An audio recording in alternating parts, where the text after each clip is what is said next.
Hello, hello, hello, good evening, good night, good morning, good afternoon, wherever you are in the world, whatever time you're listening to this, thank you for pressing play on this podcast. My name is Elijah and I am your host and creator of this podcast, Songwriting for Songwriters. Now, I'm about to start season 2, which is exciting and a little bit overwhelming, and also that fun thing of starting something and not quite knowing where you're going to end up. As you may be aware if you listened last year, I spoke to 35 songwriters and record producers and people within the music industry all about songwriting, the art of songwriting, their process, their love of it, their influences, what they've learned, tips, life, love, everything else in between. The idea really has been to build a resource, a library of conversations that are slightly different from the kind of normal interviews that you hear artists and songwriters have, because of the nature of me being a songwriter myself, with my band The Gravity Drive, and also with all the projects I've been working on. I kind of know how to write a song and have my own experience of it, so I speak to songwriters as a songwriter and we discuss everything about the song. So I spoke to some major league guests last year, and we'll be doing again this season too. But this season I also want to change a couple of things. I did one a week last year, and as a songwriter and artist myself, I've got lots of things going on that I want to create. So I'm going to be releasing a podcast episode every fortnight, and I'm going to be introducing you to some new songwriters, people who I know and love and think deserve an audience and a platform to introduce who they are and their songs to the world. So we're going to be speaking to some new songwriters as well as some established songwriters and some major league big stars. I also have an amazing project coming up in 2 weeks, in which I'm going to invite you, if you're a songwriter, to contribute and collaborate upon. It really could be a very big thing, this one. So I'm going to leave it for a fortnight and just get that podcast episode ready to present to you. If you're not aware, I have a book out called The Songwriter's Handbook by Elijah Wolf. It's available on Amazon and it's available on Kindle. In that book there are 52 themes to think about. You could flick through the book and just pick a theme at random, and it's interactive. I ask you questions, get you to think about things. I'm not telling you how to write a song, I'm suggesting you think about things and ask yourself questions, and that might help you to write a song. So it is available on Amazon and on Kindle, or if you don't like Kindle or Amazon, you can message me, songwritingforsongwriters@gmail.com, and I will send you a copy in the post. Thank you for everybody who has bought one, and for all your kind reviews, and for all the reviews of this podcast on Spotify. So you can listen to this now on Spotify and on YouTube, and it's going to be out on Apple Music. If you would do me the favour of subscribing and following and sharing it with your friends and family, or posting on your social media, that would be amazing. And also, I want to speak to you. Who do you want me to speak to? There are loads of songwriters that I love and know, but there might be a songwriter that you know and love that you would like me to speak to, who I may not know the work of yet. So why don't you send me an email and let me know all the songwriters or artists or record producers or people within the industry that you would like to hear from. Songwritingforsongwriters@gmail.com. Send me your message, and thank you for being here. Now I'm going to crack on and talk to you about the first guest for season 2. First guest for season 2 is David Joseph. He is a friend of mine. He's a great songwriter and musician and producer, and he has recently, in the last few years, released an amazing project under the name Held by Trees, which is in essence a new album of ambient music made in homage to Mark Hollis from Talk Talk, and David managed to collaborate with and connect with many of the people that actually worked on those Talk Talk albums, and session musicians like Robbie McIntosh, who played with Paul McCartney and the Pretenders, and they've created a phenomenal new kind of collective inspired by the work of Mark Hollis and Talk Talk and Pink Floyd. It's getting rave reviews, this album, in the music press, and is being loved by Talk Talk fans and fans of ambient music. And I speak to Dave about how this project came about how he connected with those collaborators that had worked with Talk Talk, if he had any kind of anxieties about making an album which was a homage to one of his heroes, and much, much more. So please sit back and enjoy this podcast and check out the music of David's by searching for Held by Trees on Spotify, YouTube, and all the usual places. Check out the website. So that is it from me, and I look forward to hearing from you, and thank you for coming with me in season 2 and for supporting this podcast. Enjoy.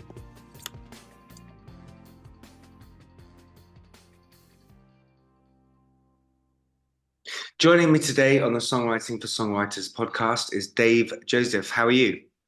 Very well. Good to be with you. Thanks, mate. I really appreciate you. You are the first episode of season 2 of this podcast, and Wow. it is great to have you with me. I've been meaning to talk to you for a while.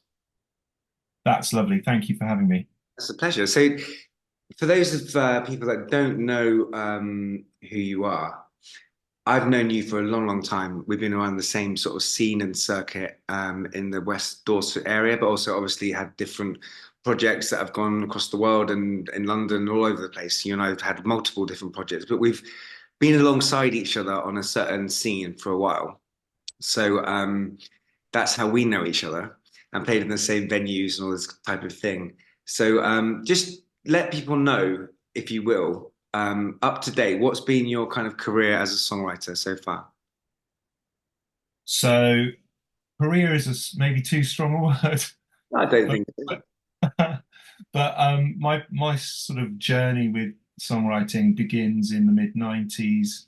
Um, Growing up in the sort of the Britpop years, I guess, and being looking back now, gosh, weren't we just so lucky to be surrounded by so much great music, great songwriting? Yeah, yeah, Um, and I think for me, the kind of the galvanizing influence would have been when I discovered Blur, who remain my sort of my lifetime favorite band, and just so inspired by, I guess, Blur first and foremost, but so many great bands back in sort of the mid '90s to late '90s when I was at secondary school. I'm thinking of the Blue Tones and Ocean Colour Scene, Radiohead, of course, Supergrass, who are probably my second favourite from that era. And just, I think because there was so much going on with guitars, yeah, uh, it was just a kind of a rite of passage for a lot of us to pick up guitars. yeah, I had piano lessons, but I taught myself guitar, and began to write simple songs on piano and guitar when I was probably about 12 or 13. And I had a typewriter, and I'd type up lyrics on my typewriter, and I had a sort of folder full of lyric ideas. And round about the same time I got into home recording, I'd sort of beg, steal, and borrow bits of equipment from people, um, uh, Tascam 4 tracks, and sort of tried to pick up the basic skills to record my little songs, which led to the formation of my first band, which was really me and my brother. My brother's a brilliant drummer, still is very active in the Bristol music scene, in his band Munkle.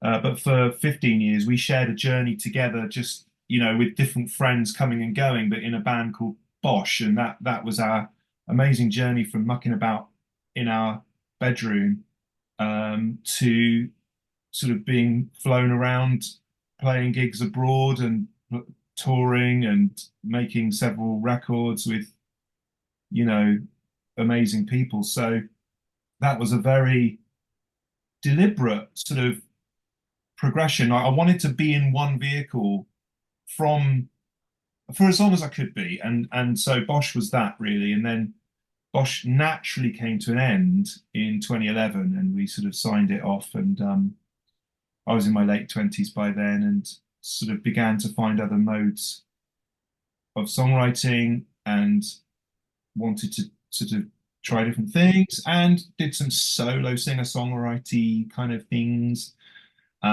Did some more electronic music, and um, yeah, that sort of brings us up to the beginning of this decade when all of that sort of I love how things naturally can sort of end.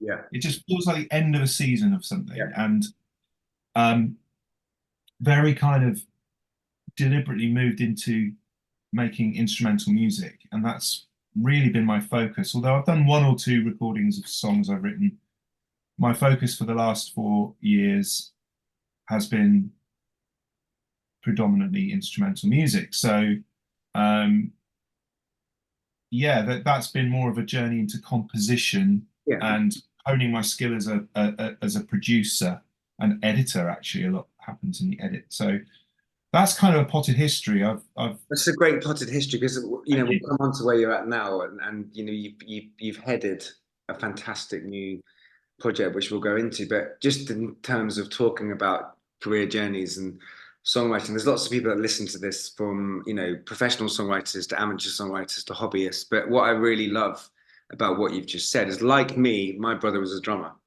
Oh, and right, I didn't I know that. started this. Yeah, I started the same thing. So I was the songwriter, he was the drummer, and we Huh. we did exactly the same thing as you, really, and got assigned to a management deal and record deal. But that you've come across a couple of things there, which is like that relationship and intimacy with a brother or other band members that become brothers or sisters, and that sole mission to create your vehicle and to kind of bring in all those personalities and quirks and make something like Damon Albarn with Blur and like others. It's like growing up in that era, that kind of focus of getting a gang, Yes. believing in it, and just having those intimate relationships. The joy of that, as opposed to, as well as creating, is such a massive thing, isn't it? And it fuels you. That time in the trenches with your brothers and sisters in that way is such an important, beautiful journey, isn't it? It really is. And the further I get away from it, the more I appreciate it. Yeah, same here. And the depth of shared experiences and how formative that is in who Yeah, you become later on. yeah, And I I loved the years of bombing about in a van to Kettering or flipping Hastings or somewhere in the middle of the Gower Peninsula, or random. I mean, I was in a scene. I mean, again, looking back, you don't really know what you've got till you don't have it anymore. And I was in a scene with um probably about 6 or 7 main bands that were doing the same thing in the same circuit. yeah, I come from the gospel scene, so my my background was sort of church and music that aligns with the Christian faith, although not exclusively church, church hall gigs or yeah, Christian things, but a good amount of the regular sort of gigs around the country that we would play would be shared with these other bands, and those bands kind of rode the crest of a wave together, yeah, where the youth of the 20 the noughties, I think they're called, um, they were really into guitar music still, yeah, and this was before streaming yeah, and all of the sort of onslaught of social media. So it was a much more tactile yeah. time to be in music. It was sweaty Visceral. gigs. It Yeah, was it was loud. It was selling CDs yeah, and pointing people to our MySpace page kind of a few years on. yeah, And there were other bands, and I remain close to my brothers, both in Bosch yeah, and in other bands that we saw regularly, and eventually became just really kind of like a sense of camaraderie and shared vision. Because I think if faith is part of the kind of MO of why you're doing that music, that gives you a kind of a strong soul link with people because you're coming from a shared worldview. yeah, And I've since found that way outside of the church. Like I now can talk about that. yeah, We've had amazing, deep conversations over the years, you and me, and I don't see things as binary as I used to, Sure. for sure. Like that's just a case of maturing and getting older and realizing it's really not about Well, the you hit upon something really important there, because there's faith within religion, and that's I mean, that whole Christian scene is massive actually, and but also to go on again is the faith of your own belief in what you're doing is massively important, but also the community. Like I was when you're like slightly younger, when you're like sound checking with 4 or 5 bands, there's that thing of like slightly covert competition.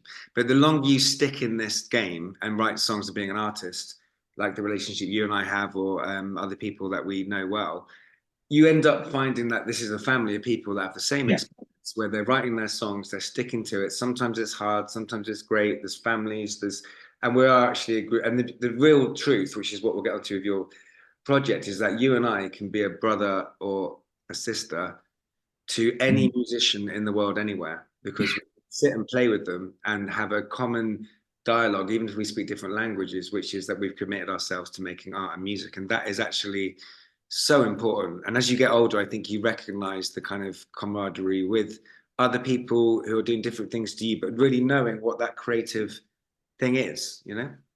I think there's a recognition that happens probably as you transition from your 20s into your 30s, because that's the watershed moment a lot of people stop. Yeah. They get into a career or a family situation that just the practicalities of giving yourself to art Yeah. and creativity means that it's harder to keep going, or they've had their fill, Yeah. and there's nothing wrong with that. Yeah. For some people it's great, but that was for them.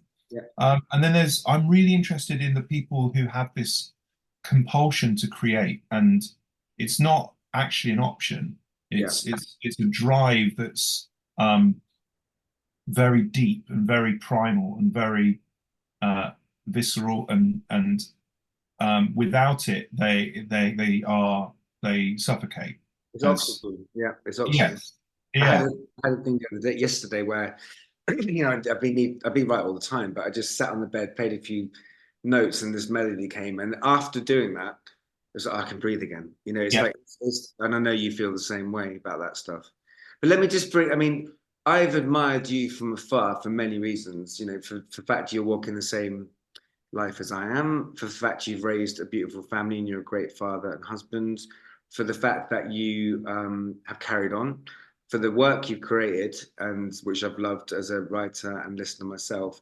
But also, there's coming back to that thing I said about competition and camaraderie. Like when you see, for me personally, when you see someone do and create excellence, I find that very inspiring. And you've always been someone that I've kind of whose work I've listened to and whose words I've listened to. And when you say something, I listen to what you have to say. But what's been great recently has been seeing someone who's like myself, has been on a certain circuit and kind of having success and cutting through, but then to do something which is incredibly beautiful and haunting, and quite frankly, one of some of the best music I've had in a long time. But also to see that succeed, and also because of the nature of your project, which is under the name Held by Trees, and what that's about, and what we're going to go into. The fact you've created something which, if for people that don't know, inspired in part by Talk Talk and the work of Mark Hollis, and to have done that kind of, to make something inspired by him in that band, and to do so respectfully, and to not kind of, what's the word, like jump onto someone else's thing, but to create a kind of body of work which is independent and beautiful, yet in some kind of community and communal relationship with that work, and to bring on some of his and their co-collaborators and artists, and to get their respect, and then to put it out there and get the respect of the fans who listen to that band and love that band, because he is a key figure and seen by many to be like an absolute genius, which he is. So you've managed to do something which I think is incredibly respectful and create something incredibly unique. So just tell us, you've mentioned that you started to create great instrumental music yourself, and then it kind of merged into this collaborative project Held by Trees. So just give us a sort of overview of what inspired you to kind of begin that process. Well, first of all, can I just say thank you for some of the most affirming words I've ever heard, because that's so lovely. And you are very generous. I so the whole thing's taken me by surprise, really, because I think um, getting to my mid 30s and having sort of made several solo records and two main band projects, Bosch first and then Chaos Curb second. Um, I kind of was at a point where I could genuinely sort of resign myself um, to obscurity and never kind of quite connecting with an audience bigger than sort of, you know, um, a few just a few people that like what I do. Um, and what we all remember happening in 2020 with the lockdowns, irrespective of what you feel about them looking back, in the benefit of hindsight and whatever, it was a moment and a very distinctive moment for us, I think, when the skies and the roads fell silent. Yeah. And that was profound. I found that to be a window into a reality that is potentially around us, but we just haven't ever glimpsed it. So being in that spring 4 years ago, um, and smelling the air without the pollutants in it and hearing the quiet, I know that's an oxymoron, but the the atmosphere of my neighborhood and where I live in Dorset is it was palpably different and still. And that somehow opened up um my creativity in a way that I did not see coming, could not have planned.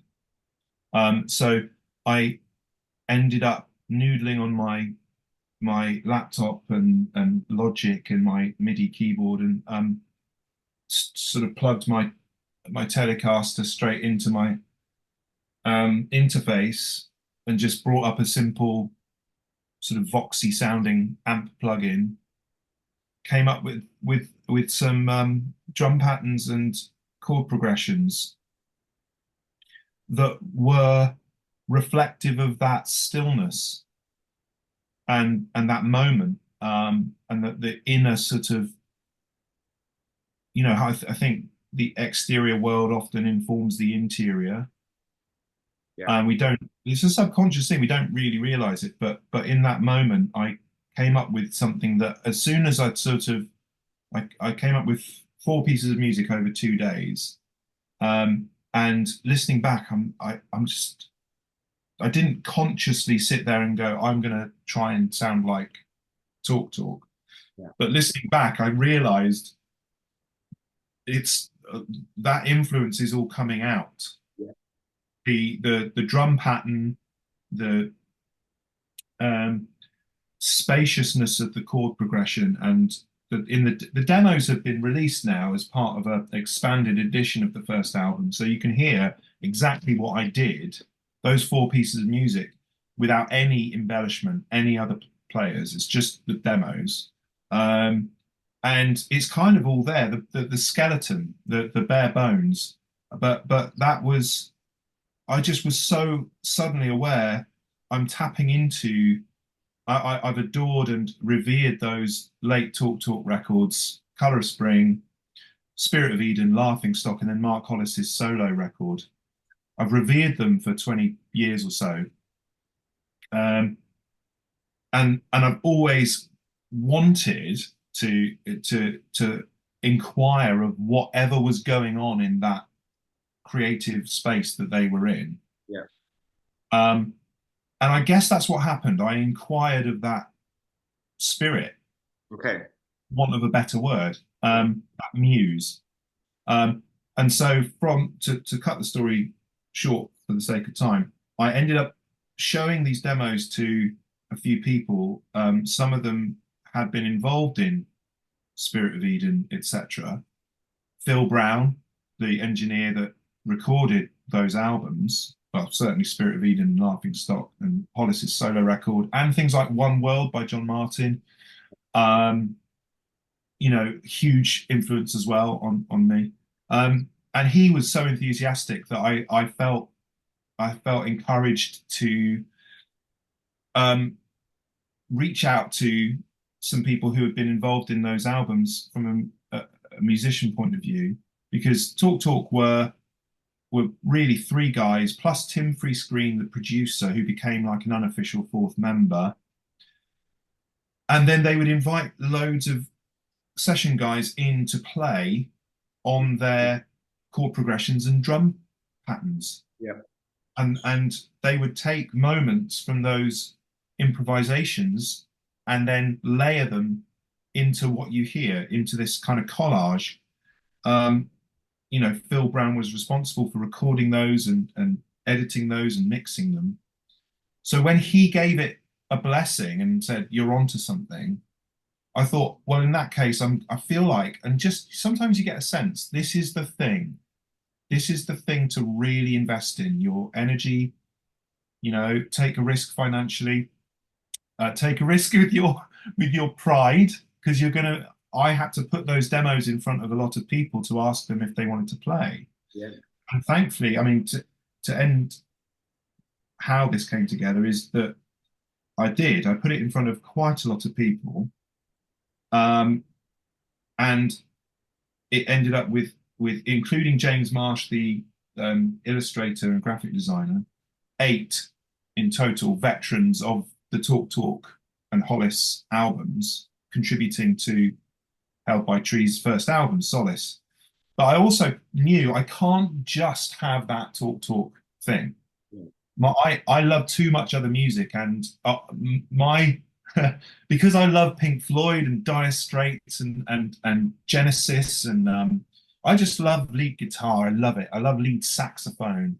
So I definitely wanted to bring in that influence. So I can't talk about Held by Trees without talking about Pink Floyd as well as Talk Talk. It's kind of, those are the two key influences. Later Pink Floyd, David Gilmour in particular, what he went on and did with Floyd after Roger Waters left.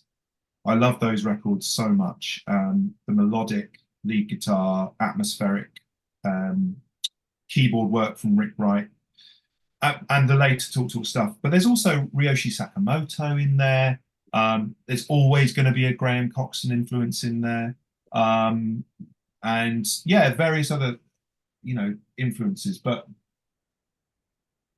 it ended up with people from the Pink Floyd camp, like Tim Rennick playing on it, and Mike Smith, who plays with Blur, played some sax on it. He's a Bridport boy as well, which is great.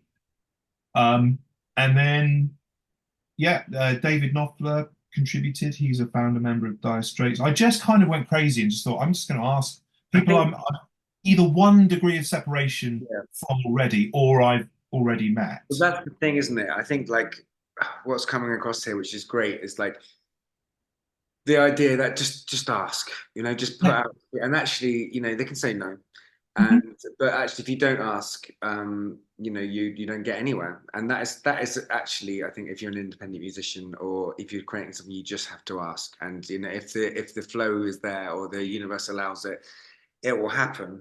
But for you, I don't mean to ask this in a kind of way which is negative, actually, but like, did you have any kind of anxiety about kind of creating something which, because it isn't like you're not borrowing from Talk Talk, you're not copying Talk Talk, you're creating something in the spirit of that kind of music, which also includes Floyd stuff. But because you invited, I suppose, certain collaborators from those, particularly from Talk Talk, did you have any anxiety that you're kind of like carrying some kind of flame from Mark Hollis's and Talk Talk's work? Did you have any sort of anxiety about that, or was that just out of the room because of the collaboration spirit and the validation that other people gave you? That's a great question, and it's one I've not been asked yet, so that's great. The answer is yes, I did have some anxiety because I'm a Talk Talk fan Yeah. first and foremost, and like I say, revere that work. And their Proper, fans revere, like, I mean, I've spoken not about your project, but spoken to people about Mark Hollis and Talk Talk, and he's one of those cult figures, or yeah, that is sort of like loved and respected in a way which is like it's one of those cult figures where you don't want to get that wrong. It's like exactly. Yeah. So I talk about it like walking on holy ground yeah, because of that great love and respect for particularly the later Talk Talk work and Mark Hollis as a solo musician, and just actually as a personality and how ruthless he could be. yeah, So I had to walk very carefully, and I had to say very clearly to some of the musicians, look, I am not trying to be Mark Hollis. yeah, This is a deliberate and open homage, respectfully. yeah, In fact, we put it in the sleeve notes because I think one of the reasons why there's been no negative fallout from it is because I have been so open from yeah. the start. I If agree. I tried to hide it and look like, this was um, just me being clever, Yeah, then that would be, I think, found out. yeah, yeah, And there are so many elements within the sound of particularly, our first album, Solace. For instance, let's be specific. I'm using similar guitar tones, yeah, the Voxy guitar tone. I'm using a lot of ride cymbal yeah, in a monotonous, hypnotic way. yeah, I'm using Hammond organ. I'm using double bass. yeah, So, and also the whole thing with improvisation and having, yeah, literally some of the same guys, yeah, Robbie McIntosh, of course, uh, Lawrence Pendrus, uh, Simon Edwards, and Martin Ditcham, all key players on Talk Talk and Hollis Records. So if I hadn't have been super open and said, look, this is very much a homage, a respectful doffing of the cap to Mark, yeah, and I put one of his quotes in the sleeve notes and said, this is in loving memory of. yeah. If I hadn't done that, I think there would have been more of a kickback from the fan base. As it goes, we've had one or two in the 4 years we've existed, one or two people say, yeah, this isn't doing it for me, which is fine. You're always going to get that, right? Yeah, that's always good. Well, the reason I asked it was because I just think I think you've been. I mean, you as a person who I know you to be, a very respectful and very open. But I just think because the music industry is a cruel, savage, brutal, critical place, Yeah, harsh, yeah, and you have, like you said, paid homage to an influence on you, and worked with some of those people. And I think part of the success. I mean, we'll come back to the actual music itself, but the success of your deliverance of this project is testament to who you are, and I just think it could have been, one of those things, because I know, for example, I love the Verve, right? The early Verve yes, stuff. yeah, I'm obsessed with it to a point of kind of probably it being unhealthy. And the stuff that I've always wanted to create kind of that shoegazy sound. But I do know within me that if I tried to do that, I would probably try to be impressing Nick McCabe, and I'd probably end up aping it. So it's kind of why I've not really gone there, because I just know that what I'm really trying to do is kind of be in the first, and that is the wrong reason for me to do that. But I think what you've done, you've just really handled it so well, and I think the respect of the fans and seeing live photos where the room is full, and I just really take my hat off to you. Really, it's for the way you've delivered it, but also musically. I mean, listen to it again driving a few nights ago, and to be honest, it reduced me to tears within a couple of minutes because of the beauty of the tracks. And it just kind of, it's so it contains that spirit of some of their stuff, but you know, you're in there, man, and it's like the kind of spirituality's in there and the beauty's in there and the timing of it, and it just, you know, you've really, those earlier projects of you creating ambient work and putting stuff out and trying things and releasing them has what's the word? Coalesced, However, coalesced into a stunning piece of work. And for anyone who's not heard Solace by Held by Trees, you must immediately go and download it, buy it, and stream it, because it is excellent, high quality, stunning work, which is in communion with Talk, but also in communion with that spirit you spoke about earlier of that kind of silence that you found yourself listening to in lockdown.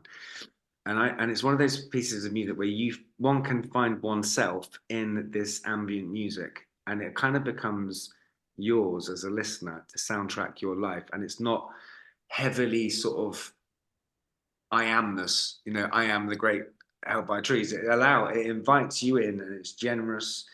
It's brilliant, Dave. yeah. Oh, well, again, thank you so much for your generous words, because you know what you're sort of summing up there is that it has been received in the exact spirit in which it was made or given. Yeah. So I'm really into intentionality.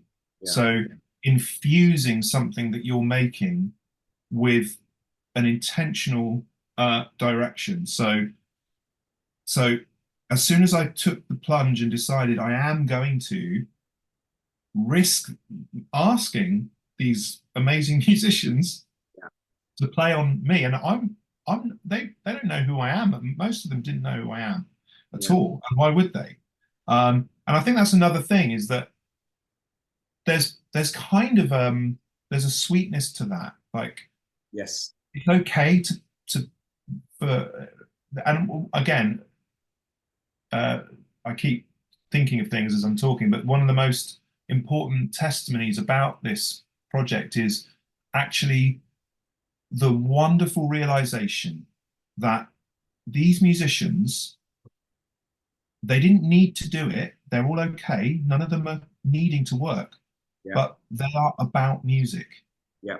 Robbie lives and breathes music. Martin, Mike, Eric Bibb, all these guys who've been so generous with a nobody, coming to them with loaves and two fish. Here's my little offering, and giving of their talent to it is generous, but it's coming from love, right? The love of music, the love of creation and nature, and just actually the ones that did play, and there were some people that couldn't find their way in, and another that said yes and then couldn't.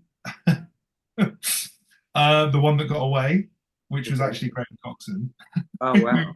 Who said yeah, he heard the demos, loved them, said he'd play on them, and then it just couldn't happen for a variety of reasons. But the result being the people that did take part, so much love is in that record, that I think that's what people are picking up on. It's this genuine, naked love of music. Yeah. Right? These demos were enough, I guess, to appeal to these guys to say, yeah, I'll play on that. And it's a bit, to be honest, a bit like a sort of film, like a Hollywood film, when an actor puts their name to something and says, yeah, you know, Keanu Reeves is going to be in this. And then other people go, oh, if he's going to be in it, then I'll be in it. Yeah. I think there was a little bit of that going on too, where I think once Phil Brown, Martin Ditcham, Robbie had sort of agreed, and I could say, well, these guys are on it or are going to be on it to other musicians. That gave it a kudos that I couldn't generate myself. And then it's a cumulative thing, because once you've got, like, you know, a star ensemble, and these are session musicians that I adore and have loved, because I'm a sleeve note reading geek, right?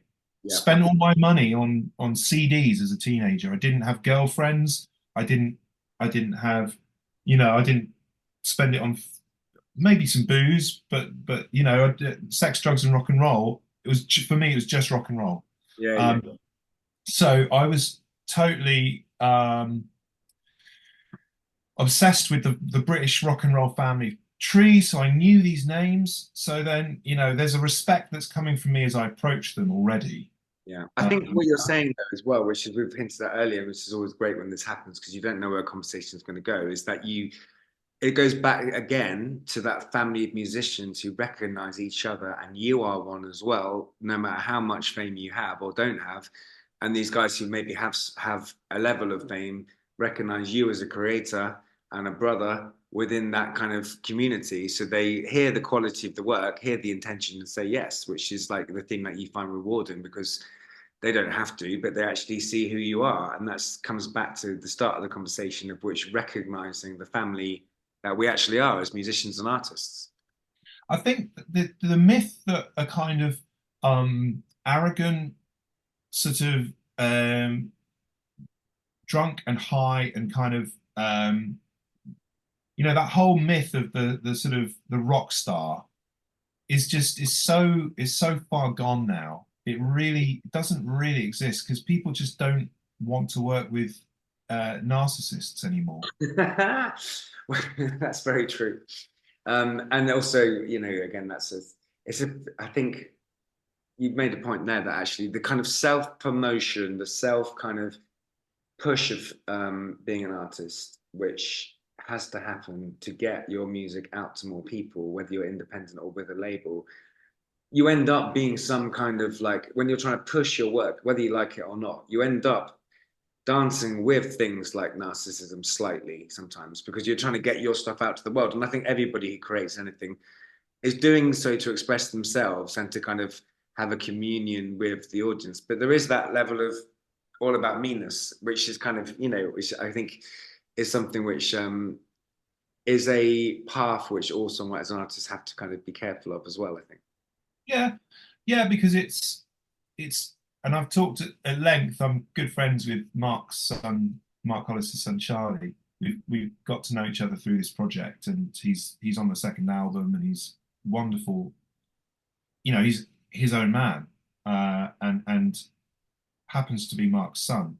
But what I love about Charlie is not just his musicality, but we're so on the same page in how we look at art and psychology and spirituality and all of these things. And we've talked at length about the sort of what is it within the artist that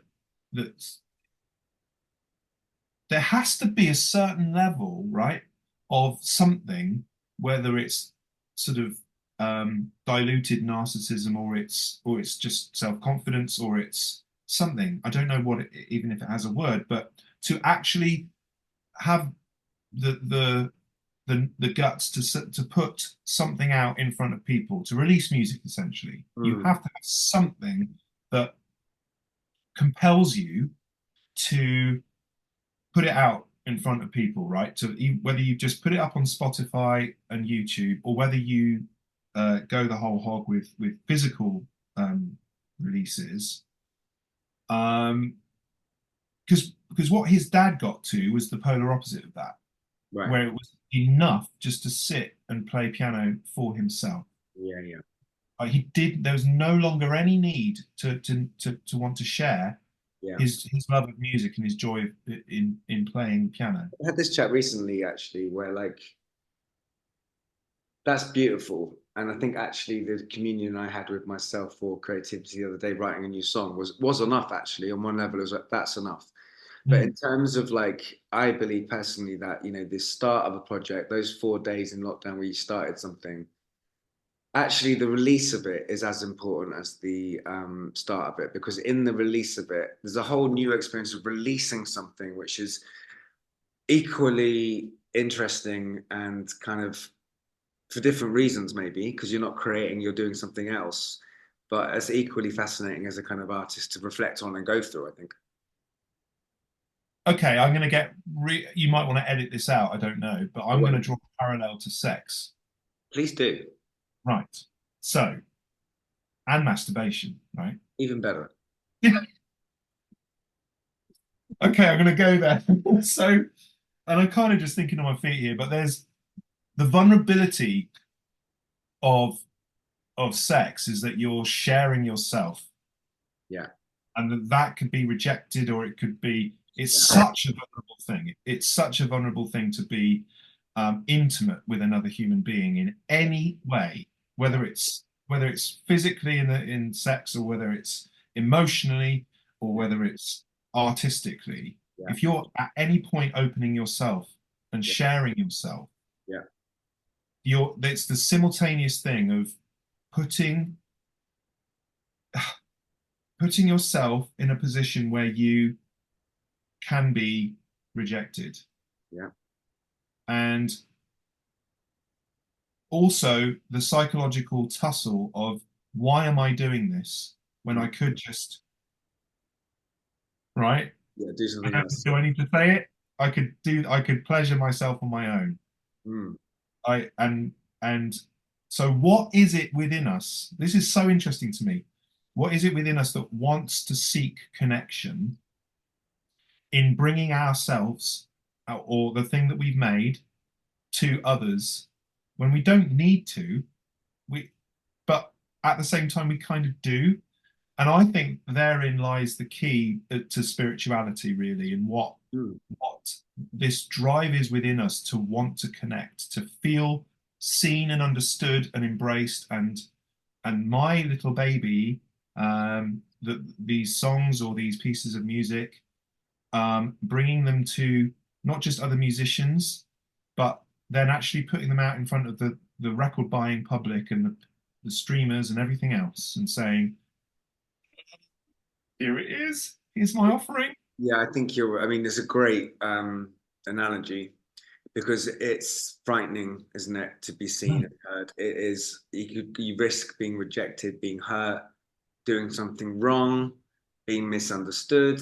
But then the win of that is to be transcended out of your form to another place.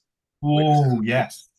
And I was speaking to someone the other day about the great, when you would have had this as a solo artist, and no doubt with Help by Trees, but there's a moment when you play as a songwriter, if you're doing your own songs, where if for whatever reason, I suppose the song has to be good and you have to perform well, but there's a moment where like silence can fall and it feels like that feeling when it starts to begin to snow. Right. You become aware of the silence and that you're in commune with yourself playing music, something outside of yourself, which is where you've written this piece from or is coming into you as you play it. And then there's also that connection with the audience. So this is kind of holy trinity. Let's go Right. of yourself, your audience, and the unseen force. And when that trinity hits, it is beyond anything that I've experienced. It's Yeah. like high because it's not about you. It's not the masturbation element. It's the commune of three things happening at once, which is I don't know, man. It's all the spiritual things that I've looked into and meditated and things I've looked into. Nothing has come close to that feeling of elevation of spirit. And that's one of the keys to understanding why, why is there a trinity in any, because I believe in trinities all over the place, and mind, body, and Yeah, spirit. yeah, Mind, body, spirit. That's a trinity that we are. yeah, Each human is a trinity, yeah. a Father, Hollis, one and three. yeah. Uh, that's my conviction. Well, People it's might disagree. no, but you talk about Father, Son, Holy Ghost. You talk about pyramids. You talk about there's like the power of three is quite something, isn't it? Actually, so let's ask you. Let's move it from because I could talk to you about this for hours. As you know, we could be here for 10 hours quite easily without even to stop. But just in terms of kind of other people listening, I Hmm. want to know where you're taking Held by Trees next, because I suppose once you've now done something like that and you've got great acclaim and people love it, you're going to want to do it again. And so, is the next movement with Held by Trees to be obviously it's going to be a growth and there's new songs and maybe new collaborators. So every time Yeah. there's a collaborator is different. But are you sort of staying in a similar kind of vein, or are you, and does this Help by Trees project, can it turn from a talk influence into like a Blur influence or somewhere else? Is this a kind of model for a certain creation of yours? Where's it going? Well, the model is a tree. So the trunk um, is the instrumental music, and uh, the second album is getting on towards its sort of end game, and there's a very distinctive shape that it's taken. It's much more conceptual, Yeah, um, and the the talk spacious, that thing is very much still there. The same collaborators there helping create that sound, but I've the ideas that have come naturally have wanted to go in a more left field direction. So it's less prog classic rock.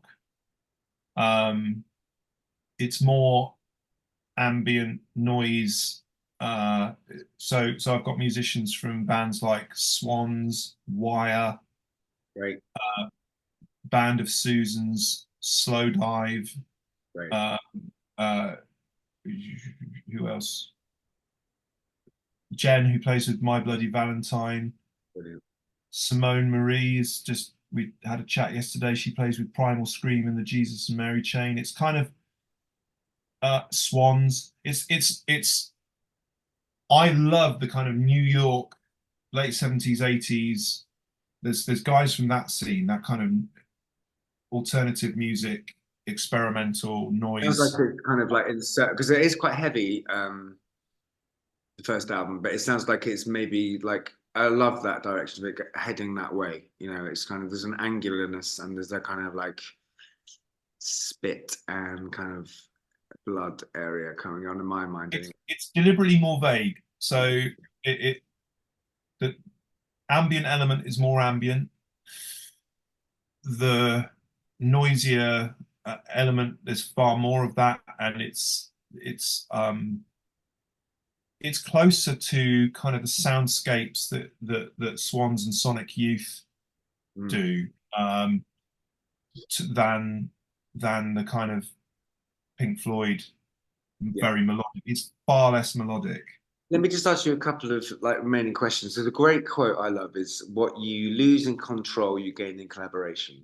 And this, you've been in bands before, but this project particularly, I think from what I've observed and from what you've spoken about, is it seems like you're letting people do what they want to do and reacting to your music. So talk to me in the sense of how it feels to have written something, to invite a collaborator in, and then for them to do something which impacts, inspires, or moves your music on. What's that like as a creator?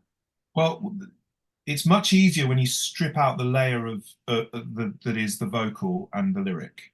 So Yeah, when you lose that, which is so much the kind of personal investment when you're trying to communicate something with your voice and your words, yeah, there's so much more at stake in your investment there yeah, because you want to get those points across and communicate from literally your voice. yeah, Whereas if you strip that out and it's just about form and it's about texture and it's about um, it's actually the collaboration is the front and center thing. So then I know my role is to instigate and bring to a point where it's I feel, and this is the thing that I've learned from the first album is I can trust my instincts. yes, Um, my instincts are all in the edit. So, for example, I'll send out the drum patterns and the chord progression as a demo or an early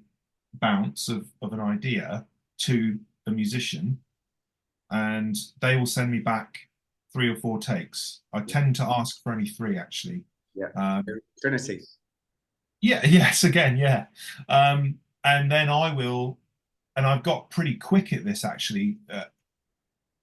I know very quickly in my sort of little um, barometer of what I react to and what I don't. Great, It great. needs to be really sort of clear yes, love that.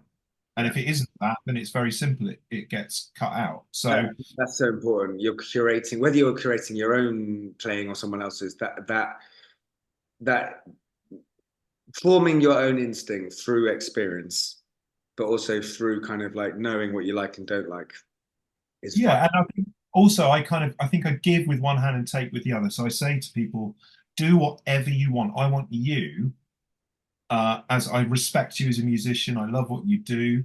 Um, for example, when I was working recently with uh, one of well, like I said earlier, one of my favorite bands of the 90s is Supergrass. Yeah, And uh, one of the things I love doing is finding the secret weapon within certain bands. It may not be the front man, because everyone will think of Gaz Coombs, yeah, but Rob Coombs, his brother, yeah, is a genius with all things keyboard.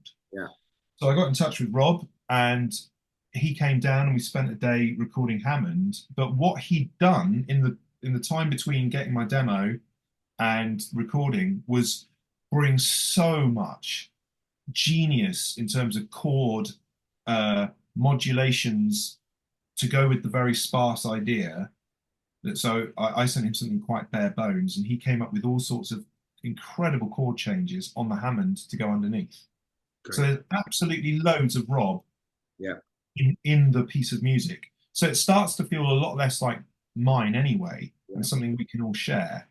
But I'll always say to people, do whatever you want, whatever you want. There's no wrong answer, except there is a wrong answer, because I have ultimate the take hand is then, yeah, but you have to then consign all of what you've done to me to edit, and I might cut out nearly all of it. Love that. Um, I think that's, I mean, they get that, they understand that. yeah, of course they do. Of course they do. And I think one of the realities of like, I think something which comes up for anyone who's in a band, if you're the writer or songwriter, you will come up against that thing of uh, being seen as the kind of leader in some way because you write, edit, or songwrite. But actually, as you need to learn, one needs to learn to be diplomatic and to give people their time. But actually, on the opposing view of that is someone's going to make a decision. Yes, I Yeah, mentioned Hollis can be ruthless or was ruthless. Like at the end of the day, as open as you can be, you've also got to be to make the call. You know, you've got to do that, and that's part of part of it too.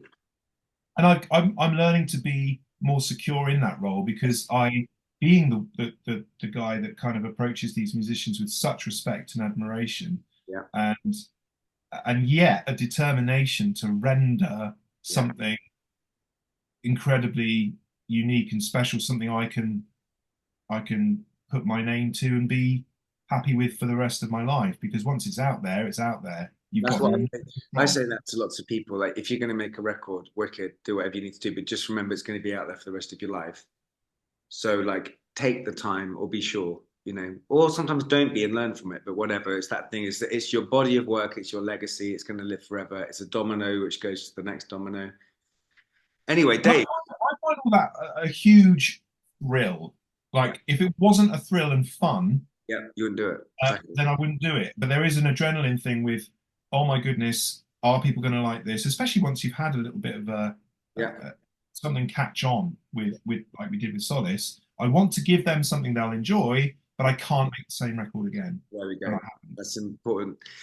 Dave, I think this conversation's, I mean, for episode one of season two, I've got to say that in terms of the conversation I've had in season one, like it's great to speak to a songwriter who's talking about collaboration in these ways. And I think for any songwriters out there, experienced or not, this is going to be a very interesting conversation. So I'm just going to say to anyone listening, David Joseph is the songwriter you've been listening to here, the writer, and you need to go and check out his band Held by Trees, Spotify, YouTube. But to point anyone in the direction you'd like to point them in, Dave. Thanks. Yeah, it's fairly simple on Instagram and X. It's held by just at held by trees, and then we've got Facebook, which is at held by trees FB, heldbytrees.com, and we've got that first record Solace, and then a couple of follow-up EPs recorded at Real World Studios in a live setting. So polar opposite way of making music. Right. Just six people in a room, live. Great. And then called Eventide and Solace live. And then more coming down. And I like the tree thing. And the reason I say the shape of it is a tree is because the main trunk will always be instrumental music, and that may well grow into different emphases on it within that. But then there'll be branches. There's a branch just about to grow out, which is collaborations with vocalists. It's been a question since we started, what could this band do with vocalists and songs? Yeah, good So we're question. going to do a series of singles with vocalists. Fantastic.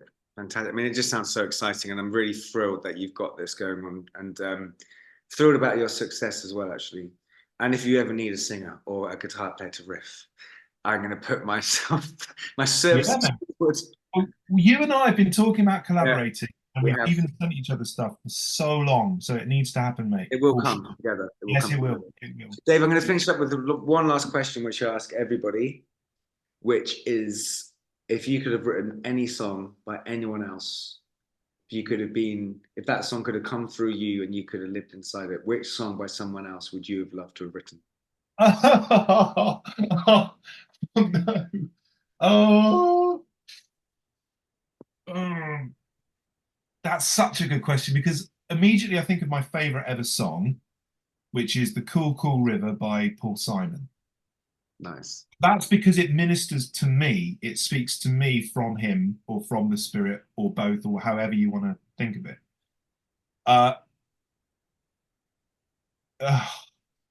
So I don't want to have written that one. The one I want perhaps to have written,